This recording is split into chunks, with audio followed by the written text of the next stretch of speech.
O Clube Náutico Capibaribe, alô, alô, João Vitor. Um abraço, boa noite. Já tô olhando aqui, entrando no ar e sempre monitorando aqui também para ver se tem novidade. O Náutico, para ver se já teve novidade, né, em relação à contratação. Bom, até agora uma contratação anunciada nesta terça-feira. Trata-se de Evandro, 26 anos, atacante ponta, né? O Danilo Belão foi ontem, não foi? Foi ontem. Uhum. Então, Evandro, 26 anos, ex-ABC, ponta, é o primeiro atacante anunciado pelo Náutico para a temporada 2024. Ontem, o Náutico anunciou 3 jogadores. O Jefferson, goleiro, que estava no Operário de Ponta Grossa. Igor Pereira, que é volante, que estava no Pouso Alegre. E o Danilo Belão, lateral direito, que estava no Brusque. Pois é, então hoje chega um atacante. Agora, as informações sobre esse atacante, ele teve no ABC, o time que foi rebaixado, não fez gols quando esteve por lá. Participou de quantos jogos, João? Veja, essa questão do Evandro é questão de característica do atleta e também confiança do treinador, que trabalhou com ele. Agora, ele não vive... trabalhou com ele? Trabalhou. Agora lá mesmo no ABC? É. Agora não vive um bom momento, né? É um jogador que fez 12 jogos na temporada e não tem nenhum gol. Pois é, então... É um jogador que chega, mas tem a confiança do treinador, né? O treinador já trabalhou com ele, confia no trabalho dele. Vamos ver se aqui ele sai melhor, né? E balance as redes, que o Náutico vai precisar muito disso. É o primeiro atacante anunciado, né? Primeiro de muitos, né? O Náutico espera trazer muitos jogadores para o setor ofensivo, até pelas mudanças que aconteceram nesse setor. E o Náutico chegou hoje a 10 contratações, né? A perspectiva de Love morreu ou continua? Continua, Edinaldo, a expectativa pela resposta dele. Eu recebi uma informação de um dos dirigentes do Náutico, de que o Náutico estaria esperando até amanhã, até ontem, 6 horas. Essa resposta não veio. Uhum. Mas antes da resposta vir, aconteceu uma entrevista coletiva do Léo Franco. E o Léo Franco, que é o novo executivo de futebol do Náutico, acabou dizendo que a negociação com Wagner Love não vai ser tão rápida. Até pelo peso do atleta, pelo currículo. Então ele já falava meio que o seguinte: olha, não esperem que seja uma coisa muito rápida a ser resolvida. Vai demorar de fato. Uhum. Ou não. Mas é uma construção, né, que vai ter que acontecer. Não vai ser tão rápida essa informação de que se ele vai continuar ou não, se ele vai vir ou não pro Náutico. O Náutico fica na expectativa, mas ao mesmo tempo conversa com o Ribamar. E tem monitorado outros jogadores. Por exemplo, o Paulo Sérgio, que está no ABC, é um jogador que ontem, aqui no Fórum Esportivo, o Alan Al disse que tem monitorado. Foi uma pergunta, eu abri também perguntas da torcida, e um torcedor do Náutico perguntou no WhatsApp da Rádio Jornal: olha, vocês monitoram Paulo Sérgio? E ele disse: monitoramos, estamos monitorando, estamos de olho, é uma das opções de mercado que estamos conversando. Então... E na questão de Wagner Love, eu acho que a pressa pode ser inimiga, né, da perfeição, como se fala naquele velho adágio. O que ficou claro, Edinaldo, é que o Náutico não está buscando, até para tirar essa dúvida, porque eu sei que o torcedor, quando escuta Wagner Love no Náutico, estão atrás de um jogador midiático. Não é isso. O Náutico não está atrás de um jogador midiático. Tanto é que o Léo Franco disse: olha, não é uma pretensão nossa estar atrás de jogador midiático, não. Na verdade, é o futebol de Love que chamou a atenção. Não é... Claro que ele tem um nome, é um combo, né? Que ele traz um nome, um bom rendimento, tá bem fisicamente e tem o marketing que pode ser usado. Agora, não é a intenção do Náutico, não tem uma cota no Náutico para trazer um midiático. Não tem isso.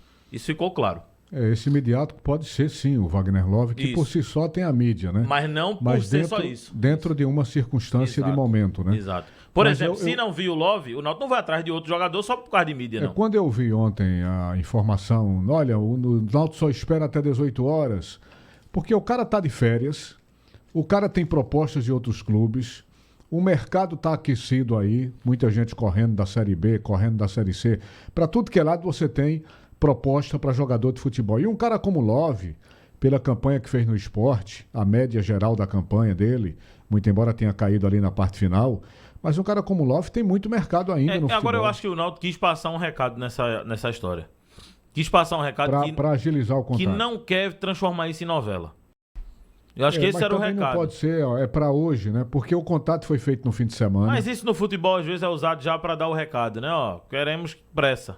Se o Náutico tiver condição de contratar o Love, ele tem que esperar um pouquinho mais, porque Até pelo tempo de férias do atleta. E esse cara vai fazer diferença na Série C, não tenho dúvida nenhuma. Eu também acho. Bom, passando a limpo aqui as 10 contratações. Rafael Vaz, Matheus Santos, Guilherme. 3 zagueiros. Volantes. Lohan, Marco Antônio, Igor Pereira. Goleiro, Jefferson Romário. Lateral direito, Danilo Belão.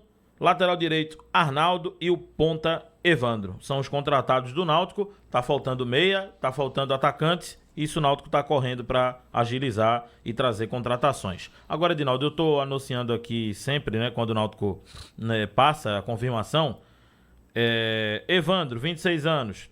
Danilo Belão, 26 anos. Igor Pereira, 22 anos. Jefferson, 29. Marco Antônio, 23. Lohan, 27. Guilherme, 22. Matheus, 27. Todos os jogadores que estão vindo praticamente estão abaixo dos 30. O Arnaldo. O Arnaldo, não, aí tem 2 que são jogadores acima dos 30. O Arnaldo e o Rafael Vaz. Mas chamou a atenção, Edinaldo, essa questão do Rafael Vaz, porque já tem o Joécio com 38 anos, né? Então a zaga do Náutico já imaginou Joécio com 38 e Rafael Vaz com 35? Fica difícil, né? É uma zaga com mais de 70 anos. Então eu perguntei ao Alan Al ontem sobre isso, porque veja, não é pela idade apenas. O Love é um exemplo. O Love é um jogador já com uma certa idade, mas que está muito bem fisicamente. Então, não é pela idade, é pela parte física. O Alan Al nota que dá para jogar junto uma zaga com Rafael Vaz. Claro que é muito cedo ainda, nem começou a pré-temporada, mas ele enxerga uma zaga do Náutico com Joécio e Rafael Vaz como deixar essa zaga confiável e bem fisicamente também. Que estratégia montar até de aproveitamento desses atletas, um jogo. E a teoria sempre poupar, sempre nos lembra que é melhor você fazer o mesclado, do experiente rodízio, com o mais jovem, né? Também. Ou também botar o cara para não viajar para tão longe, fazer um jogo mais perto. Isso eu perguntei ao Alan Al. Vamos ouvir o que ele disse. Concordo 100% com você, e é uma pergunta muito pertinente e muito inteligente. Hoje, a média de idade do jogador profissional ela é muito alta, né? E a questão de rendimento, ela não bate mais, na minha época, quando eu jogava, né? Década de 90, de 2000, não bate mais o desempenho não bate mais com a idade, né? Não tem mais essa situação de o cara não render pelo fato dele ser mais experiente. É óbvio que jogadores, né, acima dos 30, dos 35, são jogadores que requerem um pouquinho mais de atenção na parte física, na recuperação, até mesmo no planejamento, né, de jogos, né, que muitas vezes jogo de 3 em 3 dias, o jogador, independente da idade, ele não vai conseguir se recuperar para a próxima partida, e por isso é muito importante a gente ter um elenco qualificado. Então isso foge um pouco da questão da idade. E sim, aí essa pergunta, né, se o Vaz pode jogar com o fulano, com o Beltrano, com o Joécio ou não, é uma questão que vai muito deles, né, vai muito dos jogadores, né. Se eles já tivessem participado em outras competições juntos, eu poderia te responder essa pergunta com mais facilidade. Mas a gente vai ver isso no dia a dia, a gente vai ver isso no trabalho, e essa resposta a gente espera que seja dada de uma maneira muito transparente para a gente ter o mínimo de dúvida nas formações. A gente trabalha oportunizando todos de uma maneira igual, isso é uma maneira minha de trabalhar, oportunizando todos durante os trabalhos, não dando atenção só para os 10, 11, 12 jogadores ali que atuam com mais frequência, mas com todos de uma maneira muito, muito clara, né? E a cobrança ela é em cima de todos também, a responsabilidade é em cima de todos. E o jogador, né, parece uma frase meio batida, mas é a realidade, né? O jogador, ele se escala durante a semana. E eu vejo o trabalho como o maior balizador, né, das minhas decisões. Talvez, em alguns momentos, o torcedor não entenda porque A ou B não entra jogando, ou porque não foi tal formação, mas eu garanto que tudo aquilo que a gente vê durante a semana, ele vai ser colocado de uma maneira muito clara para que a gente possa tomar as decisões. Porque tirando os fora de série aí que a gente viu, né? E acredito que vocês também, Romário, jogadores aí que treinavam muito pouco e que chegavam no jogo, resolviam o problema. Hoje em dia é muito raro isso acontecer, né? Até porque a exigência física do futebol hoje em dia ela é muito diferente de anos passados. Então, o fator principal para a gente tomar as decisões é durante os treinamentos, e é óbvio que a cereja do bolo, o produto final é o jogo. O jogador que dá uma resposta durante o jogo ali, que a gente acredita que esteja proveitoso para a próxima partida, ele vai ser mantido, mas caso contrário, a gente vai procurar estar sempre analisando o nosso dia a dia para tomar as decisões. É por isso que eu te falo que existe a possibilidade de jogar o Vasco, o Joesco, seja com quem for, seja com o atleta que for, a gente vai sempre visualizar a possibilidade e principalmente tomar decisão em cima do rendimento deles no dia a dia. Bom, aí o Alan Al falando sobre essa questão da idade da dupla de zaga.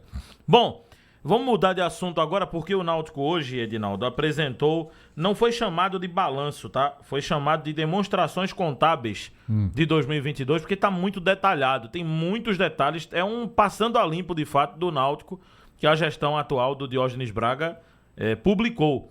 E esses dados já foram aprovados no Conselho. Mas me chamou a atenção, é claro que ao longo da semana a gente vai detalhar essa questão de passivo, enfim, tudo que o Náutico apresenta nesse documento, mas tem um setor que me chamou a atenção, negociações do clube com a SAF. O Náutico publicou o seguinte: em setembro de 2023, ou seja, do atual ano, o clube recebeu uma oferta por SAF, Sociedade Anônima do Futebol, que dependendo dos êxitos nos próximos 10 anos, pode alcançar 980 milhões de reais pela compra de 90% das ações do clube. Até o momento, não houve tratativas formais da proposta dos investidores para celebrar o acordo. O Náutico confirma que recebeu uma oferta.